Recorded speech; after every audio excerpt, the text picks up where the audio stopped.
আসসালামু আলাইকুম গাইস, আশা করি সকলেই ভালো আছেন। আপনাদের দোয়া এবং ভালোবাসায় আমিও ভালো আছি। তো আমার অনেক দিন ধরে ইচ্ছা করতেছে বিরিয়ানি খাওয়ার জন্য, তো খাইতে পারিনি। আজকে নিজের বাসায় বিরিয়ানি পাক করলাম এবং কি অনেক সুন্দর হয়েছে বিরিয়ানিটা। দেখাও, অনেক ঝরঝরা হয়েছে।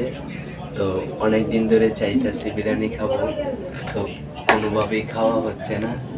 তো হোটেলের থেকে নিজের ঘরে পাক করে খাওয়া অনেক ভালো এবং কি স্বাস্থ্যের জন্য ভালো। সেজন্য নিজের বাসায় পাক করা হলো। তো আজকে অনেক মজা করে বিরিয়ানি খাবো। তো সকলকে আমার বাসায় দাওয়াত রইল, সকলেই চলে আসবেন।